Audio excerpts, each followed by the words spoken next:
Baik, Assalamualaikum warahmatullahi wabarakatuh. Berjumpa kembali di acara Bincang Biologi, belajar bersama guru kreatif. Masih di acara prediksi paten untuk sukses SIMAK UI di tahun ini, teman-teman.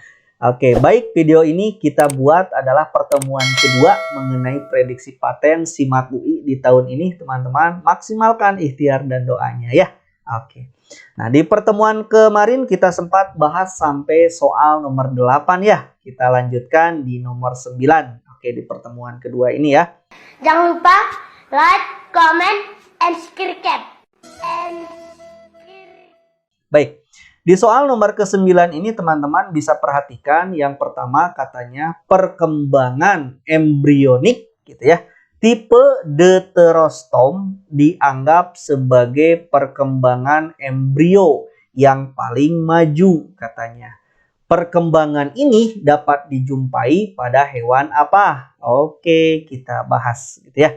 Nah, teman-teman, di soal ada kata kunci unik gitu ya, di mana dia menyebutkan Deuterostom. Nah, nanti ketika kita berbicara hewan bertubuh simetri bilateral, teman-teman, nanti dibagi dua kelompok. Bilateral itu kalau dipotong satu kali dia menghasilkan dua bagian yang sama gitu ya. Nanti ada yang disebut sebagai Deuterostomia, ada yang disebut sebagai Protostomia. Gitu ya, itu dia hewan bertubuh bilateral. Oke, ada dua kelompok. Nah, yang pertama nanti pembagian ini dia didasarkan pada pola pembentukan embrio, teman-teman, di awal perkembangan janin. Jadi adanya Deuterostomia, adanya Protostomia itu dia didasarkan dari perkembangan pembentukan embrio, gitu ya. Oke, nah pada hewan Deuterostom gitu ya atau Deuterostomia, teman-teman, lubang tempat masuknya dan migrasinya sel-sel atau yang disebut sebagai blastopor, teman-teman, itu dia berkembang dan berfungsi nanti menjadi bagian yang disebut sebagai anus dan mulut, gitu ya. Nah, ini dia anus dia dua bagian anus dan mulut ini dia merupakan bagian yang akan berkembang dari blastopor, gitu ya, lubang tempat masuk dan migrasinya sel-sel. Pada apa? Pada organisme Deuterostom. Nah, itu ciri yang pertama. Nah, teman-teman. Nah, contoh hewan-hewan yang dikelompok ke dalam Deuterostomia ini, teman-teman bisa kenal dengan nama ada yang disebut sebagai Echinodermata. Gitu ya. Nah, Echinodermata ini dia merupakan salah satunya adalah bintang laut. Mungkin teman-teman bisa kenal gitu ya. Bintang laut ya bisa dikenali. Terus ada juga yang disebut sebagai kelompok Chordata. Salah satunya adalah kelompok dari vertebrata. Terus ada yang disebut sebagai Hemichordata gitu ya. Ada Hemichordata juga, itu dia merupakan organisme Deuterostomia gitu. Nah, selanjutnya teman-teman yang kedua yaitu ada kelompok Protostomia ini, sedangkan dia lubang blastopornya itu dia justru akan menjadi mulut gitu ya. Dia si lubang blastopornya itu dia akan menjadi mulut dan lubang di sisi yang berlawanannya itu terbentuk di belakang gitu ya. Dia menjadi anus. Jadi kebalikan gitu ya. Kalau mulutnya dia akan terbentuk di belakang, kalau si Deuterostom itu mulutnya dia ke arah belakang gitu ya. Kalau yang ini Protostom kebalikannya. Sedangkan anusnya itu berkembang dia terbentuk ke daerah ke belakang gitu ya. Jadi berbeda. Kalau yang Deuterostoma mulut yang terbentuk ke arah belakang, sedangkan kalau yang Protostom yang ke arah belakang itu adalah anus yang berkembangnya ya di daerah blastopornya. Nah, contoh hewan yang terkelompok ke dalam Protostomia ini gitu ya. Nanti banyak teman-teman. Ini dia bukan Deuterostomia gitu ya, Protostomia, ada arthropoda, ada nematoda, ada plati gitu ya.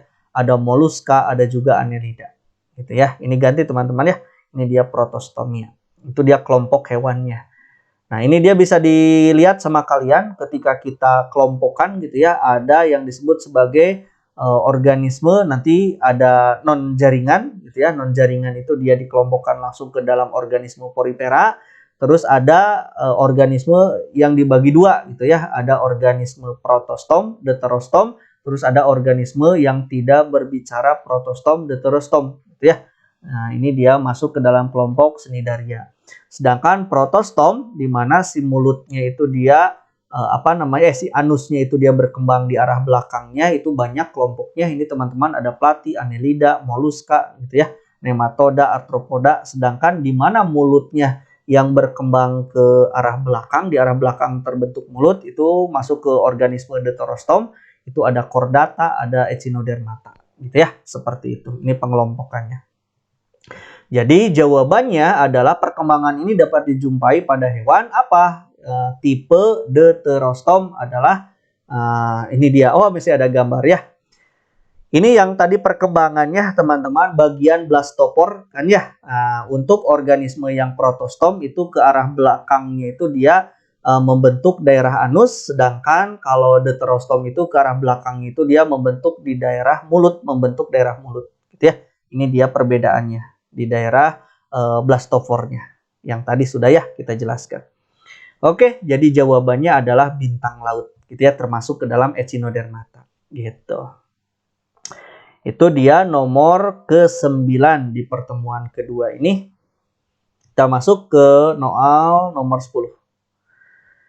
Nah, soal nomor 10 katanya proses replikasi DNA dari RNA dapat dilakukan dengan menggunakan enzim reverse transkriptase. Sebab hanya bakteri yang dapat mensintesis enzim reverse transkriptase. Oke, kita bahas. Replikasi DNA dari RNA. Oke, dilakukan oleh siapa itu? Oke, gitu ya. Nah, teman-teman, ketika berbicara replikasi DNA dari RNA, itu dia melibatkan suatu enzim yang disebut sebagai transkriptase balik atau disebut sebagai reverse transkriptase, gitu ya. Ini dia enzim yang dibutuhkan untuk membentuk DNA dari RNA. Nah, jadi enzim ini dia digunakan oleh suatu organisme yang disebut teman-teman pernah mendengar ada yang disebut sebagai retrovirus gitu ya.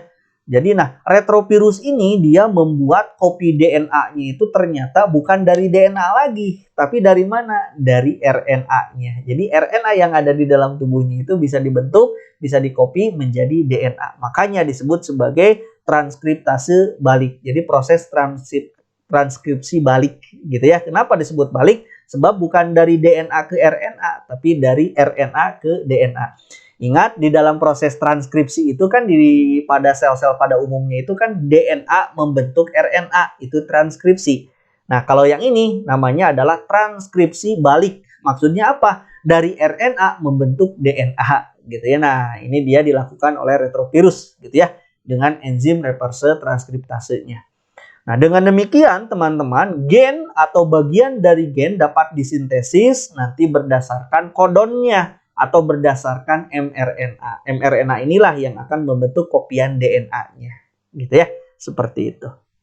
Nah, di dalam proses sintesis DNA atau replikasi DNA ini teman-teman dengan cara ini dengan transkriptase balik ini merupakan kebalikan tentu dari transkripsi yang teman-teman ketahui gitu ya. Nah, makanya disebut sebagai transkripsi balik gitu. Nah, proses replikasi DNA dari RNA ini teman-teman nanti dapat dilakukan hanya dengan menggunakan enzim reverse transkriptasi. Jadi harus ada enzim ini. Kalau tidak ada enzim ini, maka tidak bisa RNA dia menciptakan DNA. Gitu ya. Nah, dengan adanya enzim ini, reverse transkriptase ini, akibatnya RNA dia mampu membentuk kopiannya. Gitu ya, yaitu membentuk DNA. Jadi membentuk DNA komplementer atau yang disebut sebagai cDNA gitu ya, DNA komplementer DNA gitu ya. Dari mana? Dari RNA. RNA-nya dikarenakan menciptakan DNA makanya disebut sebagai RNA template gitu. Nah, enzim ini dia hanya dihasilkan oleh siapa? Oleh virus, teman-teman, untuk menghancurkan dinding sel bakteri. Jadi kan dimiliki oleh retrovirus gitu ya. Seperti itu. Nah, ini dia. Jadi seperti yang kita ketahui bahwa proses transkripsi itu kan DNA membentuk RNA. Kalau yang ini kebalikan, makanya kan reverse transkriptase. Jadi transkriptase balik. Ini dia bahannya adalah template-nya itu adalah RNA. Gitu ya, yang dimiliki oleh retrovirus. Dia lalu oleh reverse transkriptase dia langsung dibentuk gitu ya DNA komplementer. Ini dia primer DNA-nya yang akan diperpanjang. Yang selanjutnya diperpanjang di dalam transkriptasi baliknya membentuk cDNA atau komplementer DNA. Jadi terbentuk kembali DNA. Kebalikan gitu ya. Seperti itu. Jadi jawabannya adalah pernyataan yang pertama yang betul. Kenapa yang kedua salah? Sebab di sini berbicara bakteri. Salah, gitu ya. Enzim reverse transkriptase itu dimiliki oleh virus. Gitu. Nomor 10. Ini dia nomor 10, teman-teman. Kita masuk ke nomor 11. Oke, di nomor 11 ini kita lihat dilatasi pembuluh darah arteri katanya dipengaruhi oleh bagian yang disebut sebagai tunika media. Betul atau salah? Sebab tunika media tersusun atas sel saraf, katanya darah dan epitel. Oke, kita bahas ya. Nah, teman-teman, susunan pembuluh darah arteri, khususnya arteri manusia, itu dia dari luar ke arah dalam, itu nanti ada 3 tunika yang menyusunnya. Ini dari luar ke dalam, gitu ya. Yang pertama ada yang disebut sebagai tunika adventitia, terus dia ada tunika media, dan yang paling dalam adalah tunika intima. Gitu ya, 3 tunika ini dia menyusun pembuluh darah khususnya di dalam arteri pada manusia. Nah, tunika media sendiri dia berperan dalam proses yang disebut sebagai dilatasi. Jadi adanya tunika media ini mengakibatkan pembuluh darah dia mampu melakukan proses dilatasi atau perubahan ukuran, gitu ya. Perubahan ukuran lumen dari pembuluh darah. Jadi adanya tunika media ini. Nah, apabila darah akan mengecil, teman-teman, nanti tunika medianya itu dia berkontraksi. Jadi berkontraksinya tunika media mengakibatkan pembuluh darah dia jadi mengecil, gitu ya. Oke. Nah, sebaliknya ketika pembuluh darah membesar, maka tunika media dia akan berelaksasi, gitu ya. Kebalikannya seperti itu. Nah, tunika media ini, teman-teman, dia sangat penting di dalam proses pengaturan tekanan darah, gitu ya. Jadi pengaturan tekanan darah itu dia sangat erat hubungannya dengan tunika media. Nah, tunika media ini terdiri dari sel-sel otot polos, teman-teman. Di dalamnya, ingat bahwa itu pembuluh darah, maka ototnya jenis dari otot polos, gitu ya. Oke. Dan jaringan ikat di dalamnya yang tersusun konsentris dikelilingi oleh serabut kolagen dan elastis, gitu ya. Itu dia tunika media, gitu. Nah, bisa diperhatikan sama kalian. Nah, ini dia bagian-bagian pembuluh darah arteri di sini. Arteri nanti dia akan menghubung ke kapiler, dari kapiler nanti ke vena, gitu ya. Nah, ini dia. Nah, bagian-bagiannya itu bisa diperhatikan sama kalian. Ada adventia tadi ya sudah. Terus ada medianya. Ini medianya itu ada external elastic membrane, gitu ya, dan otot polos, gitu ya. Sedangkan di intimanya itu di dalamnya ada internal elastic layer, gitu ya. Terus ada subendotelial layer. Jadi lapisan subendotelial, gitu ya. Nah, makin ke dalam itu ada yang disebut sebagai vascular endothelium, gitu ya. Makin ke dalam ini dia disebut lumennya. Termasuk di daerah pena juga sama, ada adventia, terus ada medianya. Medianya itu dia hanya tersusun oleh otot polos, gitu ya. Intimanya dia ada internal elastic layer, di dalamnya ada vascular endothelium, gitu ya. Oke, nah yang jadi beda adalah kalau di vena itu ada ini, gitu ya, ada valve, ada katup, gitu ya. Beda dengan arteri. Arteri itu dia tidak punya katup, katupnya satu, yaitu di daerah aorta yang berhubungan dengan jantung, gitu ya. Sedangkan vena itu banyak katupnya nih. Nah, di sini hubungannya adalah kapiler. Oke, itu dia dari susunannya. Maka pernyataannya, teman-teman, bisa diperhatikan. Nah, ini dia bagian terluarnya tunika adventitia, turun ke bawah ada tunika media, paling dalam ada tunika intima, gitu ya. Susunannya seperti ini. Ini dia arteri, lalu dia ke otot arterinya. Ini seperti ini. Nah, ototnya diperlihatkan, ini ototnya adalah otot polos, gitu ya. Terus arteri mengecil menjadi arteriol. Arteriol, lihat ototnya makin mengecil lagi, gitu ya. Di tunika medianya ada otot makin mengecil lagi. Lalu dia berubah jadi kapiler, maka setelah dia jadi kapiler, kapiler itu dia hanya memiliki basal membran dan endotel. Jadi tidak ada tunika-tunikanya kalau di kapiler, gitu ya. Nanti balik lagi ke vena. Di vena mulai muncul lagi tunika, ya. Oke, sip. Jadi jawaban yang betul adalah pernyataan atasnya saja, sedangkan pernyataan yang keduanya salah, gitu ya. Tunika media tersusun atas sel saraf, tidak, gitu ya. Darah dan epitel salah. Ini susunannya ada sel-sel otot polos dan jaringan ikat tarisnya, ya. Oke, itu dia nomor 11. 9, 10, 11. Kita masuk ke soal nomor 12. Soal nomor 12 ini bisa diperhatikan katanya plasmolisis adalah fenomena terpisahnya membran sel tumbuhan dengan dinding sel. Betul atau salah? Oke. Sebab vakuola pada bagian tengah sel mengandung larutan dengan tekanan osmotik yang lebih tinggi. Betul atau salah? Kita bahas plasmolisis. Baik. Nah, teman-teman, berbicaranya konsep mengenai plasmolisis ini, plasmolisis itu dia merupakan kejadian atau peristiwa di mana membran sel gitu ya, membran sel tumbuhan, ingat, hanya terjadi di tumbuhan. Membran sel tumbuhan dia mengkerut gitu ya, dia lepas dari dinding sel. Kenapa dia mengkerut? Sebab air di dalam selnya itu dia banyak keluar gitu ya, dia menuju ke ke lingkungan yang hipertonik gitu. Nah, dia membran selnya ini ketika air banyak kehilangan, akibatnya membran selnya itu dia lepas, terpisah dari dinding selnya gitu ya. Akibat di dalam sel dia hipotonik, banyak airnya, sedangkan di luar dia hipertonik. Jadi air di dalam sel keluar menuju menuju selnya, dikeluarkan, akibatnya mengkerut. Si membran selnya lepas dari dinding sel gitu ya. Oke, nah air dalam sel keluar gitu ya, dari hipotonik menuju ke lingkungan yang hipertonik. Jadi keluar airnya ke lingkungan, akibatnya membran selnya lepas. Itu plasmolisis. Nah, ini dia, kalau kejadian osmosis itu peristiwanya disebut sebagai peristiwa osmosis. Jadi kalau dilihat pada sel hewan, kalau berada pada larutan hipotonis, jadi larutan di mana kadar airnya tinggi, kalau sel hewan itu dia akan lisis, gitu ya, hancur sebab air masuk terus. Sedangkan pada sel tumbuhan air masuk terus, tapi sel tidak hancur. Kenapa? Dia menggembung, gendut, sebab dia punya dinding sel, namanya turgid, menggembung, gitu ya. Sedangkan kalau larutannya isotonis di mana pelarut sama dengan zat terlarut, kalau sel hewan dengan sel tumbuhan normal ada di situ. Sedangkan ketika dimasukkan kedua sel itu di larutan hipertonik di mana larutan itu dia pekat atau zat terlarutnya tinggi, maka kalau sel hewan dia akan mengalami krenasi, mengkerut sebab air keluar dari dalam sel.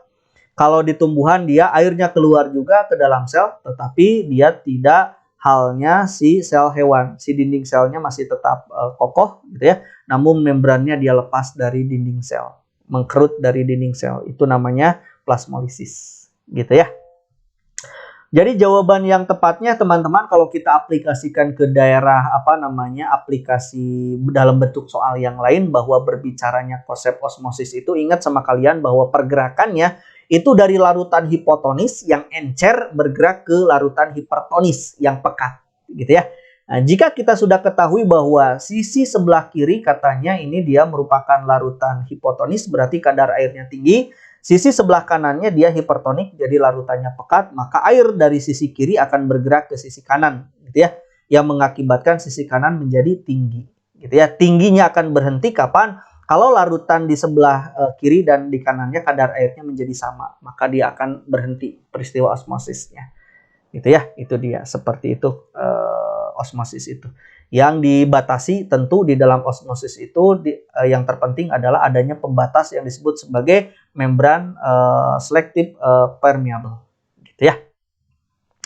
Jadi jawaban yang tepatnya adalah pernyataan pertama, teman-teman, ini betul, sedangkan pernyataan keduanya salah. Vakuola pada bagian tengah sel mengandung larutan dengan tekanan osmotik yang lebih tinggi, tidak ya? Oke, sip. Jadi jawabannya yang tepat adalah pernyataan pertama saja. Jadi apa? C ya? Oke. Baik, kita masuk ke soal nomor 13. Ini dia soal nomor 13. Terdapat anjing berbulu hitam katanya, coklat dan kuning. Itu. Dalam sebuah persilangan, betina hitam dengan jantan coklat menghasilkan kemungkinan keturunan berupa semua anaknya itu katanya anjing hitam. Gitu ya. Lalu dikawinkan lagi sesamanya, katanya ada setengah hitam, seperdua hitam, seperdua coklat, 3/4 hitam, terus ada 1/4 kuning katanya. Manakah pernyataan yang tepat mendukung fenomena tersebut? Di sini kan awalnya hitam dikawinkan dengan coklat, kok muncul kuning? Berarti ada sesuatu ya. Oke, kenapa ini hitamnya banyak? Berarti hitam sesuatu. Berarti hitam epistasis ya kalau hitamnya banyak. Coklatnya sedikit berarti coklat hipostasis, ditutupi. Gitu konsepnya ya. Dari soal udah kejawab sih sebetulnya ya. Oke, nggak apa-apa kita terangkan. Nah, jika pada keturunan terdapat fenomena baru, teman-teman, maksudnya apa? Bisa dilihat sama kalian bahwa coklat dikawinkan dengan hitam lalu keluar kuning. Itu fenomena fenotip baru gitu ya. Maka di situ terdapat interaksi antar gennya gitu ya, yang berarti gen membawa sifat warna ada lebih dari satu gitu ya. Jelas lah ada hitam, ada coklat gitu. Oke, pasti lebih dari satu ya.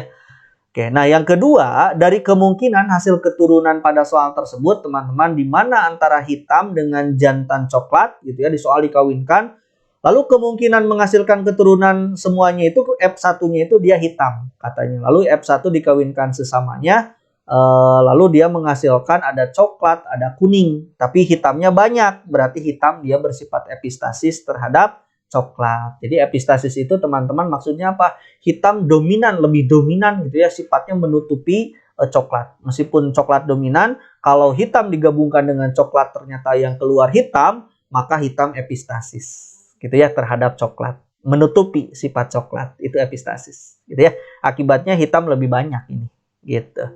Terus konsep yang selanjutnya, nanti dari kemungkinan hasil tersebut pula menunjukkan bahwa gen kuning muncul kan ya. Ini adalah sifat yang baru. Yang sifat baru ini dia bersifat resesif. Berarti paling jelek ini muncul gitu ya. Nah, jadi terlihat kecil sekali peluang munculnya. Ini sekitar 1/4 kan ya. Nah, oke, itu kuning. Berarti dia sifatnya resesif.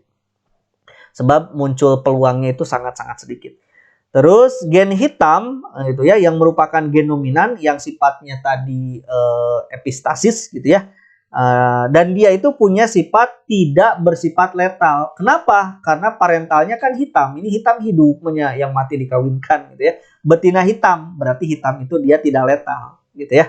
Gitu, akibatnya dia ada gitu ya. Jika hitam letal otomatis atau tidak bisa dikawinkan. Masa di soalnya juga betina hitam dengan jantan coklat, hitam letal ya mati dong. Dikawinkan dengan yang mati ya. Artinya sifat hitam dia tidak letal ya, tidak mati. Nah, sedangkan di sini disebutkan gen homozigot dominan letal, yang dominan itu kan hitam, itu ya, itu dia tidak letal. Jadi jawaban yang benar adalah 1, 2, 3. Gitu. Terjadi proses epistasis, betul. Sifat epistasisnya muncul pada hitam, hitamnya banyak munculnya ya. Gen yang bertanggung jawab terhadap warna sebanyak 2, betul, hitam dengan coklat, gitu. Akibatnya muncul sifat baru kuning, itu yang resesifnya. Gen kuning, homozigot resesif, betul. Sedangkan yang 4 salah. Gitu ya. Oke, itu nomor 13. Kita masuk ke soal nomor 14. Ini dia, soal nomor 14. Kelompok Bryophyta, teman-teman, ini dia lumut. Katanya memiliki ciri dan sifat berikut. Mana? Oke, kita bahas tentang lumut ya. Bryophyta, teman-teman, atau bahasa kitanya sering dikenal dengan nama tumbuhan lumut. Nah, dia merupakan tumbuhan di mana tumbuhan ini ya belum jelas gitu ya organ tubuhnya yang ada di dalamnya. Dia tidak memiliki jaringan pembuluh. Jadi selain organnya belum jelas mana akar, batang, daun, juga dia tidak memiliki jaringan pembuluh. Jadi tidak ada xilem, dia tidak memiliki xilem, tidak memiliki floem. Gitu ya. Jaringan pengangkutnya itu adalah parenkim. Jadi jaringan parenkim yang berperan menggantikan xilem dengan floemnya. Akarnya juga dia berupa akar semu, teman-teman, atau disebut sebagai rhizoid gitu ya. Itu dia lumut, punya akar seperti itu. Terus dia lumut juga dia mengalami metagenesis atau pergiliran keturunan antara fase gametofit dan sporofit, di mana si lumut ini dia punya fase dominan. Fase dominannya itu adalah fase gametofit. Jadi berbeda dengan paku. Kalau paku sporofit ya, gitu. Nah, pada sporofitnya lumut, dia akan menghasilkan bagian yang disebut sebagai sporangium, di mana sporangium ini adalah tempat untuk pembentukan spora, gitu ya. Yang hidupnya itu lebih sedikit, lebih tidak lama, gitu ya. Hidupnya itu tidak lama, berbeda dengan gametofit. Gametofit itu hidupnya lebih lama. Jadi hidupnya lebih sebentar lah ya, sporofit itu. Sporofit pada lumut. Nah, jadi kelompok Bryophyta ini dia memiliki ciri-ciri yang pertama dia mengalami metagenesis, sama tadi ya, sudah terbentuk sporangium pada fase sporofitnya untuk menghasilkan spora. Terus dia belum memiliki organ yang jelas mana akar, batang, dan daunnya gitu ya. Terus tapi dia juga sama, dia tidak memiliki atau belum memiliki jaringan pembuluh angkut. Xilem phloemnya itu tidak ada di situ ya, digantikan oleh parenkim. Itu dia. Jadi jawaban yang tepat adalah 1 dan 3. Nah, kenapa yang 2? Yang nomor 2, fase sporopit lebih dominan, itu milik paku. Nomor 4, gametofit berumur lebih pendek, lebih panjang gametofitnya ya. Oke, jadi 1, 3 itu apa? B ya. 1, 3 itu B. Oke, itu dia nomor 14 dan soal nomor terakhir yaitu soal nomor 15. Nah, di soal nomor 15 ini teman-teman bisa perhatikan katanya kecepatan filtrasi di glomerulus ginjal dipengaruhi oleh kadar NaCl katanya, yang dikontrol oleh sel yang disebut sebagai sel kemoreseptor. Nah, sel kemoreseptor yang ada di ginjal itu apa? Oke, kita bahas. Ini jarang ditanyakan loh. SBMPTN jarang nanyakan, di sekolah juga jarang dibahas, tapi SIMAK UI ini menanyakan, ini keren banget gitu ya. Nih teman-teman. Oke, yang pertama berbicaranya kecepatan filtrasi di dalam glomerulus, teman-teman. Glomerulus itu tentu ada di bagian sel terkecil pada ginjal yang kita sebut sebagai nefron gitu ya. Nah, di glomerulus ini dia tempat terjadinya filtrasi penyaringan terjadi gitu. Nah, kecepatannya itu dipengaruhi oleh kadar NaCl gitu ya, yang dikontrol oleh kemoreseptor. Apa kemoreseptornya? Ada 2. 1, ada yang disebut sebagai sel makula densa. Ini kemoreseptornya. Yang kedua ada sel yang disebut sebagai juxtaglomerulus. Jadi 2 kemoreseptor inilah yang mempengaruhi kecepatan filtrasi pada glomerulus. Gitu ya. Nanti kita lihat gambarnya posisinya di sebelah mana. Kita bahas yang pertama, ada sel-sel makula densa, teman-teman. Sel-sel makula densa ini dia punya peran sebagai sensor gitu ya, sensor gitu yang mengamati perubahan-perubahan konsentrasi ion natrium, teman-teman, dan tekanan darah. Jadi sensor untuk itu. Terus nanti setelah disensor sama dia, nanti kemudian si sinyalnya itu akan dikirimkan ke sel-sel juxtaglomerulus gitu ya. Untuk diapakan? Nanti juxtaglomerulus itu dia mengatur sekresi renin gitu. Jadi saling berhubungan lah kerjanya gitu ya. Nah, selanjutnya nanti si renin yang telah disekresikan oleh juxtaglomerulus itu sebagai impuls sinyal dari sel makula densa itu gitu ya. Nanti enzim renin ini teman-teman dia merupakan enzim yang dihasilkan oleh sel-sel khusus yang ada di ginjal gitu ya, di daerah ya tentu sel-sel glomerulus yang mengatur merangsang pengeluarannya itu gitu ya, yang ada di sel-sel ginjal mengeluarkan renin ini. Lalu renin ini dia nantinya akan punya peran di dalam hal pengaturan tekanan darah gitu ya. Jadi tekanan darahnya tersebut nanti diatur oleh keberadaan oleh renin ini gitu ya. Nah, jika tekanan darah meningkat gitu ya, maka filtrasinya juga dia akan meningkat gitu ya. Begitupun nanti sebaliknya, jika tekanan darahnya menurun, maka filtrasinya akan menurun. Jadi adanya tekanan darah ini kan diatur oleh renin. Otomatis sel-sel makula dan juxtaglomerulus lah yang mengatur kecepatan filtrasi tersebut gitu ya di dalam glomerulus. Nah, ini dia gambarnya teman-teman. Gambar yang pertama ada yang disebut sebagai sel-sel makula densa. Ini dia sel-sel makula densa ini warna biru gitu ya. Ini dia set. Nah, mana juxtaglomerulusnya? Ini JGA-nya set gitu ya. Ini JGA, sel-sel JGA-nya yang ini. Gitu ya, daerah juxtaglomerulus gitu ya. Seperti itu teman-teman. 2 sel kemoreseptor inilah yang mengatur nanti filtrasi di dalam glomerulus di sini gitu ya. Nah, gitu dia. Sip. Nah, di sini glomerulus, di dalam glomerulus juga nanti ada yang disebut sebagai sel mesangial, ada podosit gitu ya. Ini yang akan keluar ke tubulus ke tubulus proksimal ya, yang pertama. Nanti glomerulus juga ditutupi oleh suatu lapisan yang disebut sebagai kapsula Bowman gitu ya. Nah, seperti itu di teman-teman, ini dia gambarnya. Ini dia pembuluh darah yang membawa darah, arteriol aferen, darah masuk ke sini gitu ya. Lalu difiltrasi di sini, nanti keluar lagi darah, setelah difiltrasi dia keluar lagi ke tubuh, nanti lewat aferen arteriol atau arteriol eferen keluar lagi ya. Oke, seperti itu. Jadi jawabannya yang bersifat sel-sel kemoreseptor pada glomerulus adalah sel makula densa dan sel juxtaglomerulus. 24. 24 itu berarti apa? 1, 2, 3, 1, 3, 2, 4, C ya, berarti 4 saja D. Oke, ini C berarti. Oke, baik, itu dia soal nomor 15 teman-teman pada pertemuan video pertama mengenai prediksi paten SIMAK UI tahun ini teman-teman. Ini prediksi pertama dari kami, 2 pertemuan, silahkan pelajari gitu ya. Pertemuan 1 dan pertemuan 2-nya, mudah-mudahan bermanfaat. Berjuang di dalam SIMAK UI bagi teman-teman yang akan melakoni SIMAK UI di tahun ini ya. Selamat berjuang, saya ucapkan terima kasih. Mohon maaf atas segala kekurangannya. Assalamualaikum warahmatullahi wabarakatuh.